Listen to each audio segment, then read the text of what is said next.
Hello, good day everyone. Welcome to the world of global environmental agreements. So what is global environmental agreements? Why we need a global huddle? Alright, so when we say global environmental agreements are just binding contracts between two or more countries, like a really serious promise to protect our planet.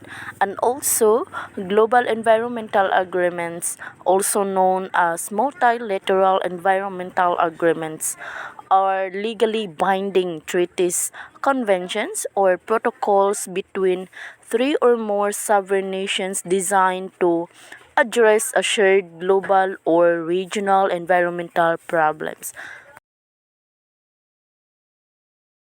So now let's move on the examples of global environmental agreements. So the first one is the Basel Convention, which is stopping toxic waste dumping. So the Basel Convention 1989 aims to prevent wealthy nations from exporting hazardous waste such as toxic chemicals and industrial sludge to poorer countries. So in 1980s, developed nations shaped this waste overseas, often mislabeling it, leading to environmental and health crises in receiving countries. So the convention mandates the environmentally sound management of transboundary movement of hazardous waste and ensures that the receiving country is genuinely capable of handling it, reflecting the not in my backyard principle on a global scale.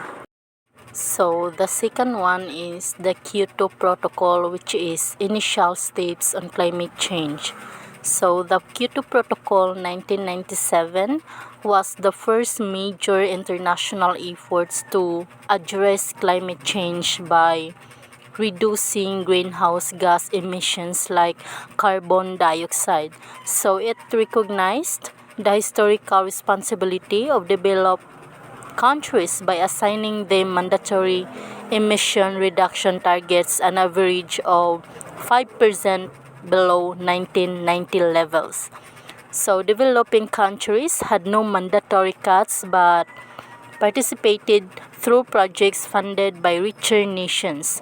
While many countries met their targets, the protocol's impact was severely limited because the world's two biggest emitters, the United States and China, did not fully participate. So this struggle demonstrated that universal commitment from major players is essential, paving the way for the subsequent Paris Climate Agreement of the year 2015. So, based on the examples of the Basel Convention and the Kyoto Protocol, a key conclusion about global environmental agreements is that they are essential tools for addressing transnational problems, but their effectiveness relies heavily on universal commitment and equitable responsibility. So the Basel Convention, it focuses successfully established a norm against the unethical dumping of hazardous waste by rich nations onto poor ones, showing that international cooperation can enforce standards of environmental justice. However, the struggles of the Kyoto Protocol, particularly the lack of full participation from major emitters like the US and China, demonstrate that even well-intentioned agreements can fail to achieve their global goals without the buy-in of all the world's most powerful actors.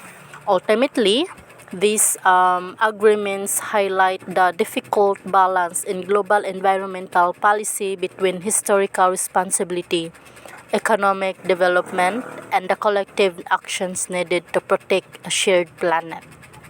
So I think that's all my part about global environmental agreements. So by the way, I am Crystal Jane B. Sevilla from BSED 4B. I hope you learned something. Thank you.